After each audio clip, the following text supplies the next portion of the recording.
Hey everyone, this is Jim. We're back with SDC International Shipping. I'm here with Rob. Rob, what's going on today? We got a sunny day for once. We've had some weird weather lately, but a nice, beautiful day today, and I'm doing well. We're real busy. Yeah, well, everything's going pretty good down here weather-wise. I think it's this. Well, we're recording this on the 17th. I'll let everybody know we're making this recording on the 17th, and it's not 90 plus degrees yet every day in Florida. So that's a it doesn't always work that way. Sometimes it starts at the beginning of the month. Yeah, I mean here in headquarters, and as some people know, I'm from where you're from. They're in southern Florida. Here in California, at our headquarters now. It's been weird. I mean, we had snow. Today is what is it? Wednesday, Yeah. and we had snow on Sunday in the mountains. And I think Wednesday or Sunday was our coldest day of the year, of the season. And it's not even winter. The high was 53 or something in Los Angeles. It was crazy. So last week we talked a little bit about the expat lifestyle, what countries were the most popular, which countries weren't, who was known for what. I was looking into that information a little bit more, and what I noticed is depending on who takes the survey, the results are a little bit different. So, one survey, of course, isn't an end all be all. So, if someone says one of the most popular, the best place to live is Mexico, and someone else says, no, no, no, no, the best place to live as an expat is Spain. But then you see five other surveys and you see, okay, well, at least these two countries are coming in the top three, the top five, no matter who does the survey. Then you know they must be pretty good places to live. But interestingly, in the area in the Middle East where Saudi Arabia is, if somebody has a map and they're not familiar with the area, you can see where Saudi Arabia is kind of sits here. And then right kind of like next to it are places like Bahrain.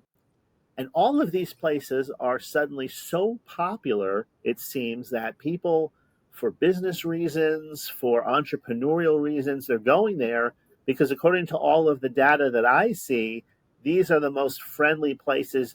You can open a bank account there, you can get a visa easily there. Now, you've moved people there before with SDC International Shipping, right? And you're aware of that. Oh yeah, those are very, very popular and growing, increasingly popular areas.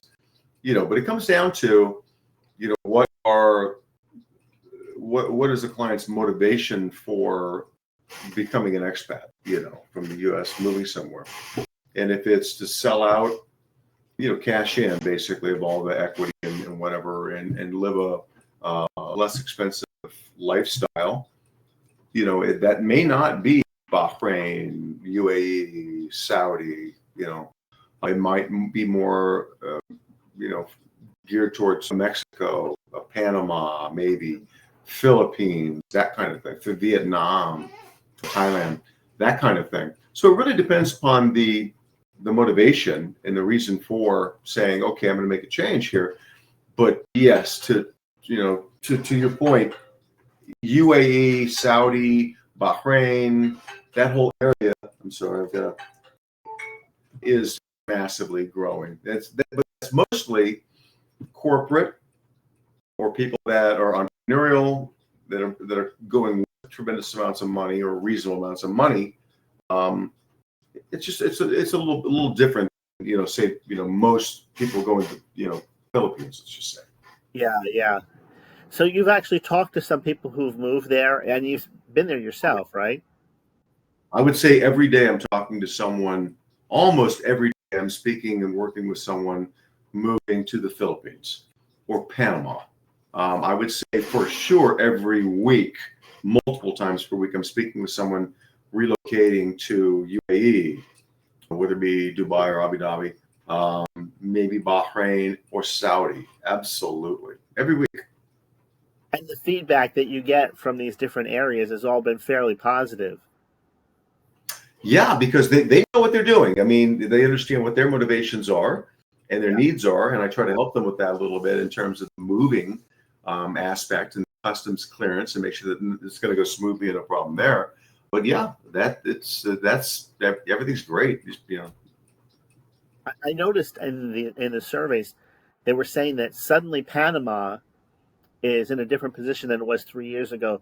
They are actively pursuing people from the United States to come buy property, buy a home, open a business. Have you noticed that also? Yeah, and so and another thing to consider is the currency and the inflation rate of the country they're going to. Yeah, A lot of people are, if they're going to take their equity in U.S. dollars and move it somewhere, and if the inflation rate is extremely high, like Argentina, you have to make some arrangements to protect that. Otherwise, your X amount of dollars becomes half of X next year and half of that the next year. Um, in some countries like Bahrain and UAE and Saudi, and to some extent China, to some extent, it's sort of pegged. The currencies don't move at all. I shouldn't interesting. say that exactly about China, but the U.S. Exchange rate against like the Mexican peso, Yeah, it's been going. The dollar is weakening, and so that is interesting, and it can create some headwinds. Costa Rica, same thing, but Panama, very stable. Dollar's strong in Panama, so that's another consideration I think for people that are moving, or it should be. They should look at the exchange rate, stability, trend, and then also, of course, the inflation landscape of the destination country. would you say there's an average age, let's say, of people going to Mexico or Panama, or have you noticed mid 40s maybe? It's all over the map. For Mexico, for me, it has been younger. Let's Yeah, say 40s. People who have made money, they enjoy that lifestyle, and yeah, they just want to be there. That's their thing, and they've made some money, and really.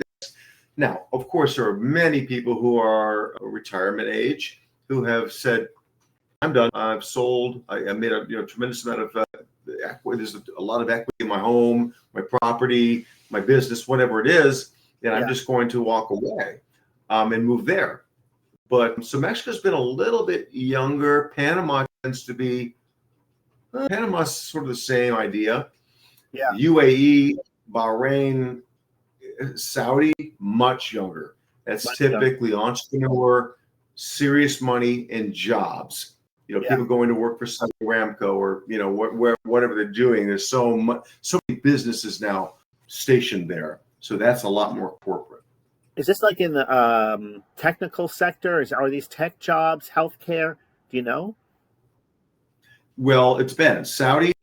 It's across the board. They're trying to attract everything. I see. Of course, the big ones have been more engineering and that sort of area, like Saudi Aramco and construction. And the same in the UAE. Quite frankly, there's been so much engineering there. But really, they're attracting anything, everything that's going to produce, that's going to really put down roots and grow. That's what they're focusing on. With the moves to Mexico, let's say if somebody's leaving California, they're going to go to Mexico or even Panama. Would you say most of your clients are moving to what would be considered an expat area? Is that the way that works usually? Usually, yeah, usually. So if I'm moving someone to Panama, it's gonna be Panama City or Yeah, and where the expats are, and same with Mexico to some degree. yeah. Lots of places in Mexico that are very interesting. But yeah, that's typically it. Well, just quickly before the time gets too far until we get too far into the weeds. Okay, somebody comes to the website, and let's say we're going from Los Angeles to Panama. They fill in where they're moving from, where they're moving to on the form at sdcinternationalshipping.com. They hit the button, it goes to the next screen, their move date, whatever. After that happens, after that form information is submitted, then what happens? Somebody from the sales department calls? Well, yeah, I guess it's a sales department. I hate that. I dislike the word sales because everyone's looking to sell something, of course. Yeah, I But got it. Yeah. like relocation specialists, I don't want to spice it up too much, but really we want to help our clients who are planning to relocate and move, help Yeah. them through the process and give them something that's very transparent and honest. Yeah. because in this industry, unfortunately, there are a lot of companies, air quotes, maybe a company, they may not be, they may be a website, who just want to give them a low price. They don't know. They have no idea. And what's really going on. And once they get their things, they could charge them anything they want. Oh, we didn't know X, Y, and Z, so I want $5,000 more. Yeah. And so what we try to do is really provide something that is meaningful and assist the client in terms of their relocation. So yes, they can put in and populate their information so that a relocation specialist can reach out to them. Could be me, or they can reach out to me directly, and really, spend a little time and talk about what you're doing. Are you committed to doing this yet? When is that going to be? And then the most important thing in almost all moves is what what are you moving? What items, sofas, beds, tables, how many boxes, the garage, a car, motorcycle, all those things. And if there's anything special. So I'm going to look at, or anyone here, we want to consider, a dining room table or a coffee table or a sofa or a king size bed. Yes, those are going to be taken care of perfectly. Yeah. And that's automatic. But I also want to know things that are a little extraordinary, perhaps a 19th century French curio cabinet. Yeah. I want to know about that because that is not a filing cabinet. Right. I need to, because we're going to handle that differently. We're going to soft grade it or we're going to hard grade it. Fine art, if there are billiard tables, if there's a game room, pinball, billiards, that kind of thing. Yeah. Those are the elements that we really need to understand, and that's why our team would, re-engage or engage with. Yeah, that makes perfect sense, because if somebody has something that, let's say, is large, odd shaped, and extra fragile, then an entire that's a stand aside item where you're going to have to create some type of custom packaging for it, custom crating for it, and that would change the price. So until you actually have eyes on that, then you really can't give somebody an accurate estimate, because it does seem like, sales is the wrong word. I know I shouldn't have used that word either, but it's the right word, but I just don't like it. Not because we're not exactly trying to sell somebody. Yeah. We're trying to provide a service for someone who needs a service. Right. And you have to find out what their needs are, and that way you can determine, well, what would be the best fit for this individual. Yeah, that makes perfect sense. Whereas some of the fly-by-nights, I guess they just rubber stamp a number, and then doesn't matter. Yeah. And that's when you get hit by charges on the back end, right? That's what they do. Yeah. You got your stuff. They don't have to deliver it to you until you pay. They don't have to. Yeah, that would be not going to give it to you until you give me the money. Yeah. Wow. And I shouldn't say that, because it's it's not everybody that does that. Yeah, I understand. It happens. So what is the timetable when a person decides to move? Let's say let's just keep it close for now. Somebody's going to relocate to a Mexico, a Panama, Belize, Costa Rica, whatever, in this part of the country. What's the different timetable, let's say, there, as opposed to somebody going to Saudi Arabia or Bahrain or one of those countries?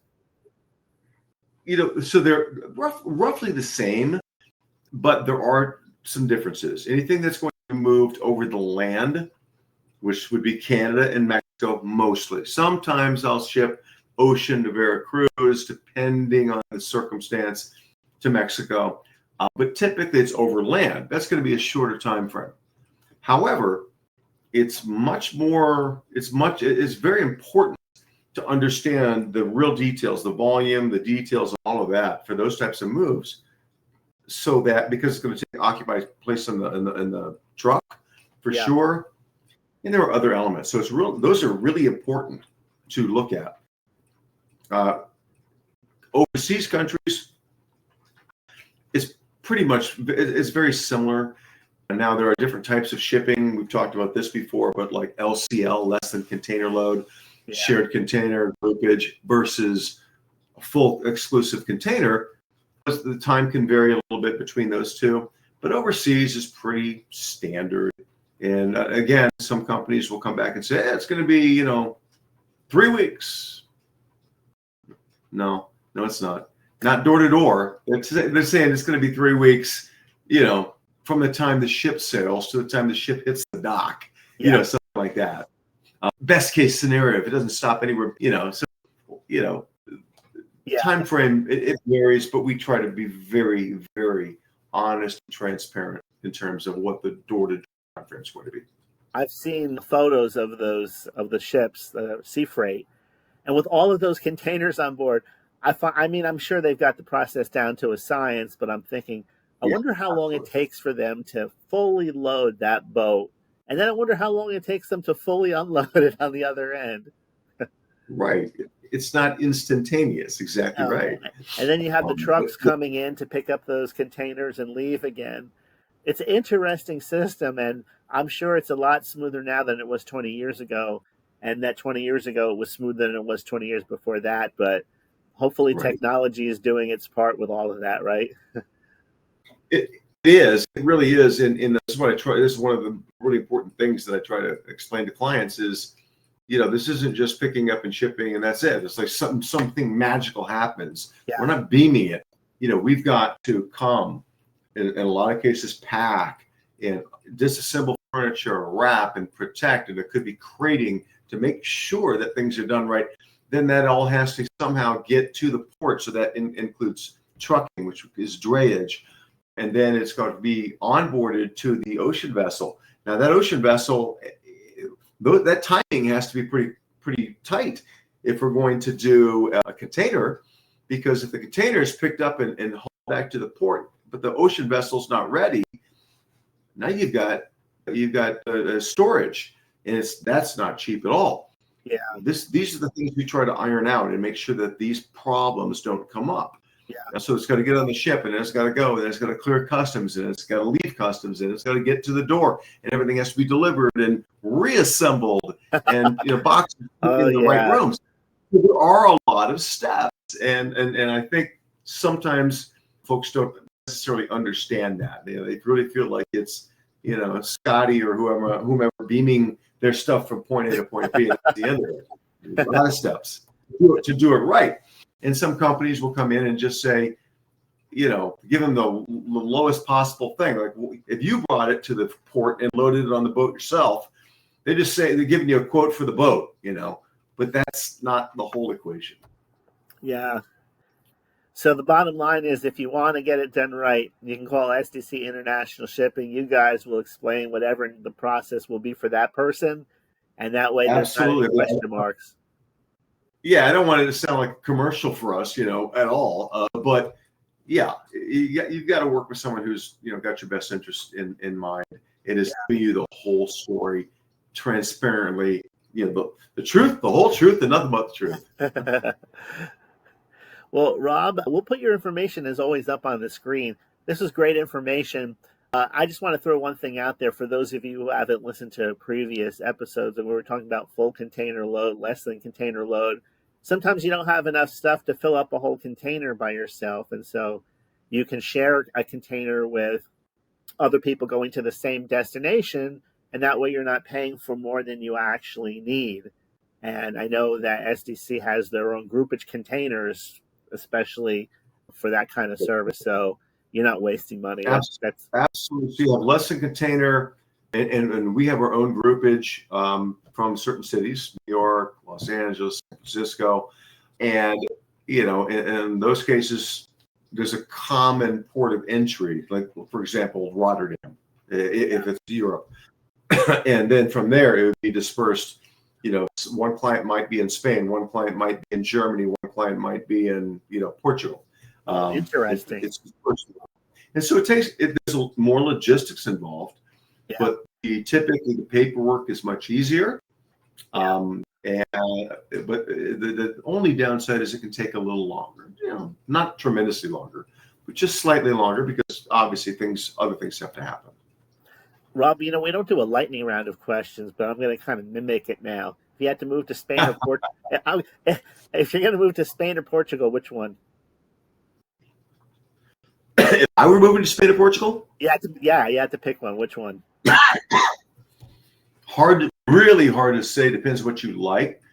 The sun coast of Spain, Barcelona, Costa del Sol is beautiful. All of Portugal is beautiful. Typically, from what I understand, Portugal's easier. It's just easier. The cost of living is less. They put less restrictions on expats in terms of what hoops you must jump through in order to have a solid visa. But then Spain's got a lot to offer too. Yeah. I just read that somebody put those two out to somebody last night. That other person also picked Portugal for the same reasons that you said. How about Mexico or Belize or Costa Rica? Which one? What would you pick? So, I mean, Belize. Strangely, I moved a couple people. We're working on it right now to Belize. We don't move that many people to British Honduras or Belize. We do, of course, but it's just not as much as you might expect compared to Costa Rica or Panama. Moving, lots of people. But Mexico, is a great place. Mexico is fantastic. I mean, there's so many nice places in Mexico. The cost of living is still great. Dollar is getting a little weak, but it's still strong relative to I remember when it was 10-1 and it's 16-1 now, down from 20-1. So Mexico's still great. It really depends on everyone's individual circumstance, what they're looking for, what their needs are, what their situation is. Some people are moving for family, some people are moving just for lifestyle, beauty, business. It really depends. All right, Rob. Well, great chatting with you again today. Yeah, Hopefully, those who are watching, we covered a lot of ground, a lot of interesting stuff. So yeah, we did. I'll catch up with you then next week, and we'll pick up where we left off. Sounds good, Jim. Have a great day over there. I'm glad the weather's nice. And yeah, we've got a lot going on here today. You too, Rob. I know you're busy, but thanks for your time. I'll see you next week. You too. Thanks much, Jim.